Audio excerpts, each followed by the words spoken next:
지금 우리 무장력은 그 어떤 위기에도 대응할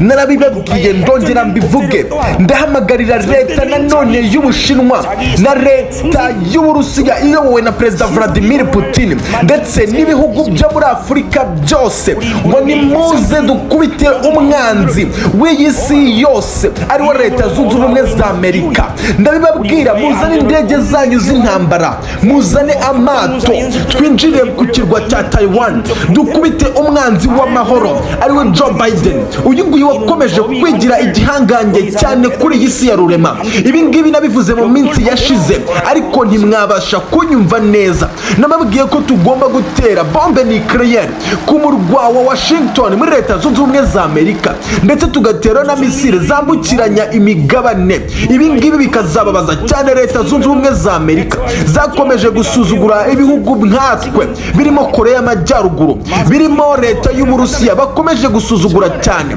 birimo leta y'Ubushinwa bashaka gushyira hasi ubukungu bw'iyi leta ndetse birimo n'ibihugu byo muri Afurika. Ndabibabwira rero njyewe nubwo leta y'Ubushinwa itampamagara kuri iki kibuga cy'imirwano cya Taiwan, ngomba kohereza ingabo zanjye zikomeye cyane zirwanira mu kirere ndetse n'indege zacu zikomeye zirekura misile nyinshi cyane zikurikiranye zikajya kuri iki kibuga cy'imirwano kuba zakubita umwanzi wacu ariwe Leta Zunze Ubumwe za Amerika.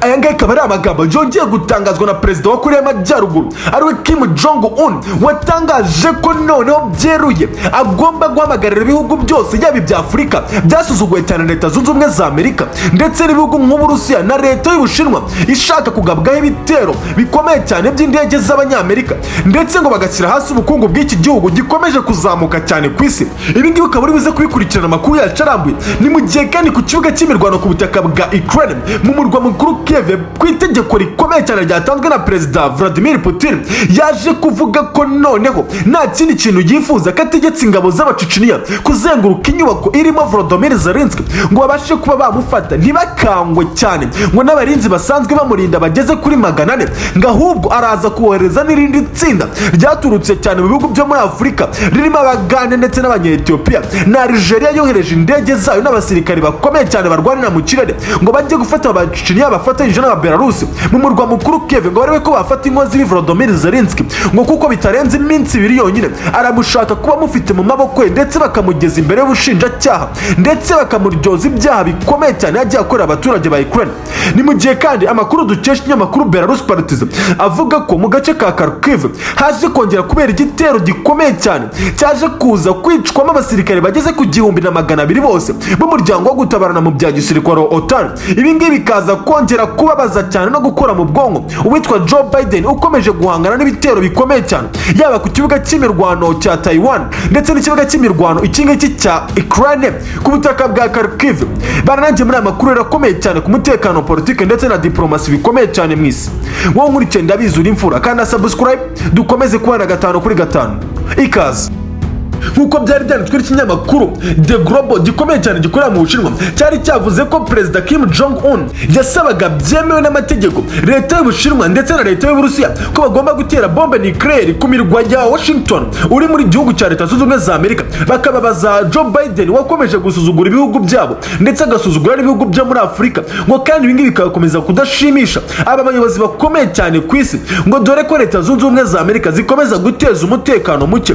ngo gusiba ngibi Perezida Vladimir Putin ngakabera yabyanze akabyamaganira kure avuga ko ngo nta kindi washaka ari gufata Volodymyr Zelensky ndetse no kuzana umutekano mu gihugu cya Ukraine wangijwe cyane Leta Zunze Ubumwe za Amerika ngariko ngatifuza kuba yarekura bombe nucleaire kuri iyi singo kuko yagira ingaruka zikomeye cyane ku baturage b'abasivili bari mu bihugu bigiye bitandukanye n'ubwo babayiteye muri Leta Zunze Ubumwe za Amerika. Kim Jong-un rero we ngakaba temeranya n'ibi ngibi ngo kuko n'ubundi akomeza abona ko bagomba kuzatira bombe nucleaire ku mirwa ya Washington ndetse n'indi mirwa nka New York mu gihugu cya Leta Zunze Ubumwe za Amerika kugira ngo kige isomo ry'intambara ngo cyane cyane ko rikomeza kugenda zihungabanya umutekano w'isi. ni mu gihe kandi amakuru aturuka mu gihugu cya Ukraine ku kibuga cy'imirwano bivugwa ko Perezida Vladimir Putin yamaze gutanga itegeko rikomeye cyane kuri Ramazani Kadyrov ndetse na Colonel Alexei Igor Ivanov bari kurwanisha ingabo zabo hariya ku butaka bwa Kiev ko bagomba gutangatanga inyubako irimo Perezida Volodymyr Zelensky ndetse akaboherereza n'izindi ngabo zaturutse muri Uganda ndetse na Ethiopia n'izindi ngabo zaje kuza nyuma zikohereza indege zabo zikomeye cyane n'igisirikare kirwanira mu kirere za Ethiopia kuri kiriya kibuga cy'imirwano ku butaka bwa Kiev nk'uko bitangazwa n'umunyamakuru wa Belarus Partiza uri kuri kiriya kibuga cy'imirwano avuga ko iyi nyubako mu masaha birashize yose yakomeje kuraswaho za rokete zikomeye cyane kugira ngo barebe uburyo bayinjiramo. Ibi ngibi ngo bikaba bikomeje gutitiza cyane uwitwa Volodymyr Zelensky uri muri iyi nyubako ndetse n'abasirikare bakomeje kwirwanaho ngo gusa bikaza kugaragara yuko igisirikare cya Ramazani Kadyrov ndetse n'icy'aba Belarus bifatanyije n'izindi ngabo zaturutse mu bihugu byo muri Afurika ngo bashobora kuza guhanga muri ino nyubako burundu bakaza kuza kwinjiramo bikabasha gufata Perezida Volodymyr Zelensky ngo uri muri iyi nyubako ngo cyane cyane uko bitangazwa na Perezida Vladimir Putin akaba ari cyo yifuza nta kindi ari ukumufatira muri iyi nyubako ndetse bitarenze iminsi ibiri akaba yagejejwe i Moscow ndetse kwa Perezida Vladimir Putin bakivuganira ubwe barebana ngo cyane cyane ko guherera mu kwezi kwa kabiri ari cyo kintu cyonyine yari agamije gufata Perezida Volodymyr Zelensky akaba yamuryoza ibyaha birimo gukorera jenoside abaturage batuye mu ntara ya Donbass ndetse no gukorera ibikorwa by'urugomo ndetse n'iby'icarubozo abaturage ba Ukraine muri rusange. Ni mu gihe kandi amakuru aturuka mu kinyamakuru Belarus Partiza atangaza ko mu gace ka Kharkiv hongeye kubera igitero shuma gikomeye cyane rucucuma ngo dore ko cyaje kuza kurekurwamo misile zigeze kuri 35 zose zarekuwe n'indege z'Abarusiya zinyaruka cyane ku kibuga cy'imirwano ngo zikaza kwivugana abasirikare bageze ku 200 barimo ingabo z'umuryango wo gutabarana mu bya gisirikare OTAN ndetse bakaba barimo n'abasirikare ba Ukraine. Ibi ngibi ngo byaje kuza kuba mu isaha imwe ishize yonyine ngo dore ko ingabo z'Uburusiya zarakaye cyane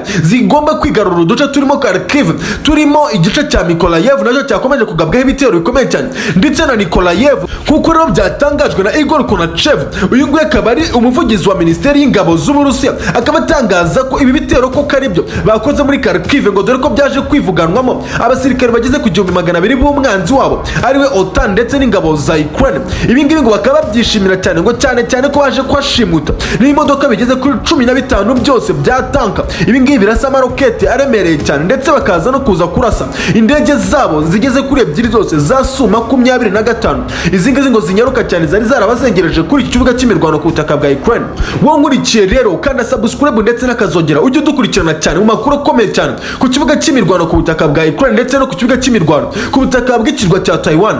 Ciao ciao.